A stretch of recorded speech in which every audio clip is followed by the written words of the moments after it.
Do we want to have Mr. Hitchcock talk to us? Okay. One of those flyboys.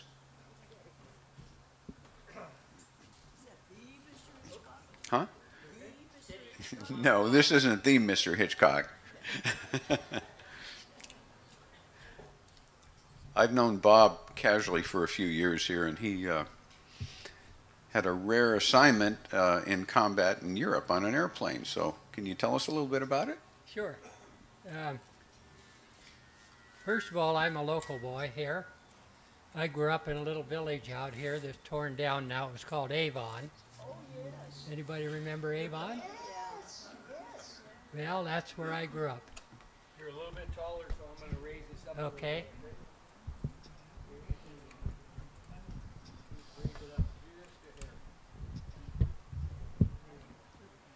Okay. All right, perfect. Okay, my mother had married an employee of the refinery there, so I became their paper boy. I was there up until I was 16 years old, and then my stepfather was killed out there. A truck backed over him, and we had to leave Avon, and we came to Concord. And I was in Mount Diablo High School over here. I was graduating that year, 1941. And, That's my year when I graduated. oh, well, anyway, I didn't know where Pearl Harbor was. I asked my algebra teacher, where's Pearl Harbor? She said, that's out in the South Pacific. She said, here, let me, so she pulled a map down. And then we learned where this all happened. So the military didn't grab me then until 1942. I was married. I met a young girl that grew up out here in the little village of Cowell Portland Cement Company. And so we had a fine marriage. She's still living. She's in a home because she's mentally not the same. But anyway, I have 3 sons. One of my sons has an auto repair business here. If some of you get your car fixed at Hitchcock's, that's my son Mike. So anyway, when the Army got me, I reported Martinez with some other fellows, and we went by train down to the Presidio, where we got all the shots and cut their hair off and everything. And the next thing I knew, I was on a bus heading for Fresno, where I took basic training camp. And from there, I got on a train. You know, the government, the military don't tell you anything, where you're going or what you're going to do, or they generally put you in a truck and drop the canvases, and you don't even know where you're going. But anyway, I got on this train, and I found out about halfway there that we were going to Chicago, and that's where I started radio school. I think the reason that they got me as a radio operator is because in the Boy Scouts here in Concord, I had learned Morse code. I also learned flags. I knew semaphore, and so I did pretty well that way, and I think that put me head and shoulders above other fellas. But anyway, I got sick back there in Chicago because it's bitter cold. Oh, boy. And so I ended up in the Chicago Beach Hotel, which the government had turned into a hospital. And they shipped me then to Sioux Falls, South Dakota, where I completed radio school. And from there, I went to gunnery school in Kingman, Arizona, and I was completely trained then. I went to Salt Lake City to join a crew. A B-17 has 10 men. I was in the midway of the airplane in the radio room. The bombardier and navigator are in the front of the plane, and the pilot and co-pilot behind them, and then the engineer, and then the radio operator, 2 race gunners, ball turret gunner, and a tail gunner. And I completed 7 missions And the pilot came in the barracks one day and they said, Hitchcock, they want you to go learn radar. They need somebody to jam German radar. So I said, well, what does that mean? He said, well, it means you have to leave the crew. So I packed up and I ended up in a little town called Olton, England, where I took a little schooling, just enough to learn how the radar works. And from then I got another truck, didn't know where I was going, ended up in Cheddington, England. And when I opened the canvas, here was a whole row of B-24s. And I told the truck driver, I said, I think you've made a mistake. What's that? Well, those are B-24s. So I said, well, I'm a B-17 man. Well, he says, you better learn that airplane pretty quick because that's where you're going to be. So I went down on the flight line and I talked to one of the ground people and asked him, where am I going to fly? And he says, well, that's the problem. We don't have a place for you. So we decided to, because the B-24 has 2 sets of bomb bay doors, we're going to tie the 2 rear sets closed so they won't open. Put plywood in there and put you and your jamming set in the bomb bay. And I said, well, that's fine, but if we get shot down, how do I get out? He said, well, you better make good friends with the bombardier and have him open those other set of doors. So anyway, I flew 8 missions as a radar countermeasure operator. And the Germans were a very good enemy. They knew what they were doing. They follow orders very well. And so they caught on to what we were doing. So the management, one of the high-ranking officers got us all together and said, well, guys, we're sending you all back to B-17s. The Germans have caught on to what we're doing here. We had other ways of jamming them was to of course, you got to remember, we're just one single airplane, and we're over enemy territory. And the thing about that situation is that if you get shot at, and we did, you're taking a chance on not making it back, because the chances of a single airplane making it, I didn't have any guns, I couldn't fire back, so the only thing I could do was just huddle down in the bomb bay of that plane and trust that the guys would get us through. Well, they got us through every time. And we got back to England and landed. And I got back to B-17s, and I thought I'd go back to my old bomb group. No, the military sent me to another bomb group. This was the 306 bomb group in Thurley, which is near Bedford in England, if any of you are familiar with England. And at Thurley, I became a radio operator again. And I flew 17 missions with those fellas. On my 23rd mission, the target was down near Munich, Germany, and we got shot up real bad that day. And the plane, the pilot called the crew and said, we're not going to make it back. We only had 2 engines left. And so he said, the best I can tell you is that if you want to bail out, you better bail out now, because in another minute or so, we're going to be too low. Your parachute wouldn't have a chance to open. So I grabbed my parachute. I generally had it hanging by one shackle. And it only required me swinging it over on my chest and snapping the other one. And I was ready to bail out.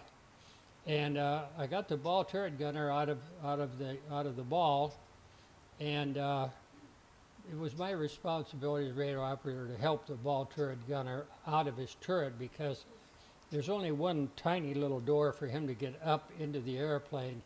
so he couldn't get his parachute and wear it while he's in the ball turret. And I kept his shirt right by his parachute right by my feet. So we by then we're going over the Rhine River, and the pilot said, "Now don't bail out after you're not going to make it." So he said, "We'll have to ride it down." So he had the navigator and the bombardier who were up in the front of the plane look for a flat spot to set that plane down. Well, they found a little place in Belgium, a little town called St. Trant, Belgium. And we were coming in very low, and of course we couldn't fly the pattern. We had to come straight in. And later on I found out that this piece of land was being used by the Army Air Corps P-47 pursuit planes. They were guarding a bridge over the Rhine River. As the Germans retreated, they were blowing up the bridges. But this one failed to explode. And a little town of Remagen, some of you remember that, the bridge was still intact. So these P-47s were guarding this bridge. And I guess this P-47, as he banked to come in to land there, he saw this B-17 coming in. And he panicked, I guess, and he thought he could get out of our way. And when he hit the ground, his landing gear kind of coupled, and he skidded into an embankment and caught on fire. Well, as I got back toward the waist door to jump out of my plane, an Army lieutenant came up. And I didn't know if he was German or not, because that area where we crash landed was in German hands that morning when we were at briefing.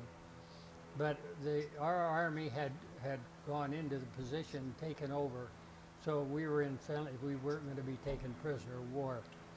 So the Army lieutenant told us to jump into a hole, because all that ammo on that P-47 is going to explode soon, and bullets are going to be flying everywhere. So I jumped in the first hole I could find. It was an artillery shell had hit there and made a nice hole in it. So I jumped in there, but it was full of rainwater. So I was immediately soaking wet, and it was in the wintertime and freezing to death. But anyway, I was safe as long as I kept my head down. Pretty soon all that ammo started going. Well, we all started to get up, and the lieutenant said, "Stay down.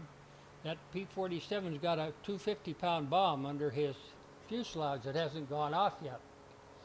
Well, when that bomb went off, boy, I remember looking at our B-17, and the left tire was flat when we hit the ground. When that red tire went flat, that plane just kind of settled into the ground. So I knew we wouldn't be getting home in that plane. So they put us in a tent, and we waited for a truck that night because they couldn't get us out. You're not allowed any lights to show. So they got us in a truck about midnight that night and got us over to Brussels. And I got out in a C-47 that was heading back to England the next day. So we were all okay, all 10 men, we all survived, and everything was okay. And that was really, you might say, my worst mission because I was so close to death so many times. But anyway, I really don't have too much to say except when the war ended, we had a point system. I think all the military had points, didn't you?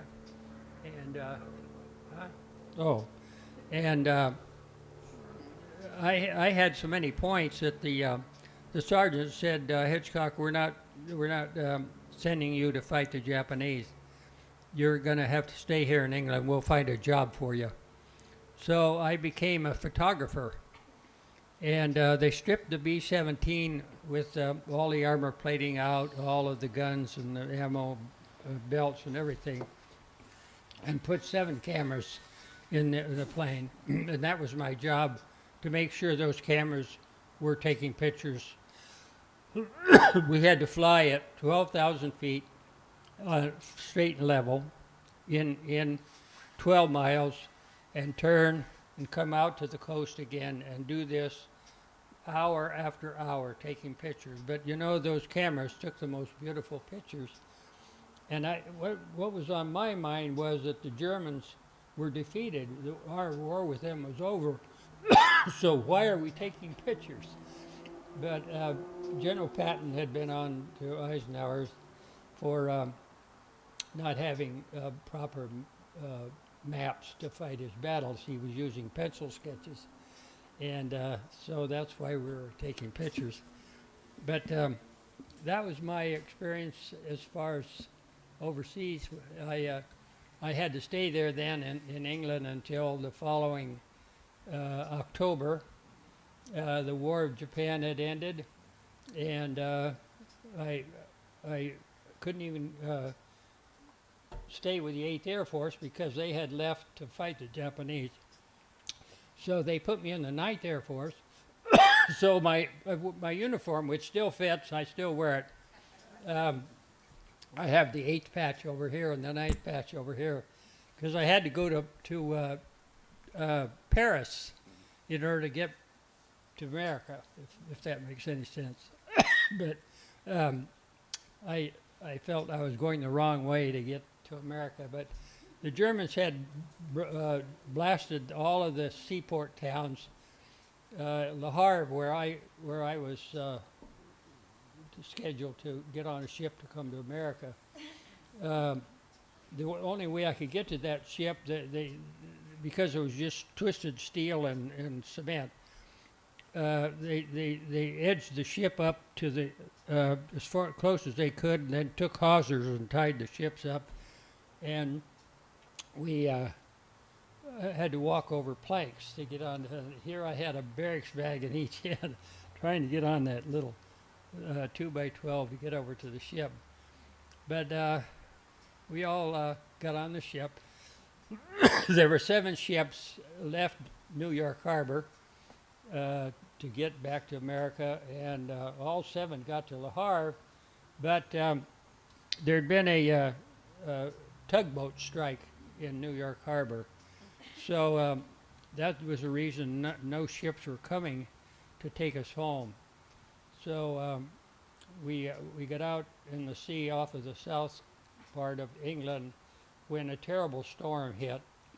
And of those 7 ships, there was only one, the one I was on, that made it through. The others all shipped water so bad they had to go into Southampton. And all those troops on all those 6 ships transferred over to the Queen, and the Queen passed us one morning early.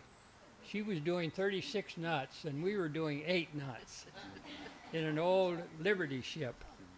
And the Liberty ship was 171 feet long, as I remember it.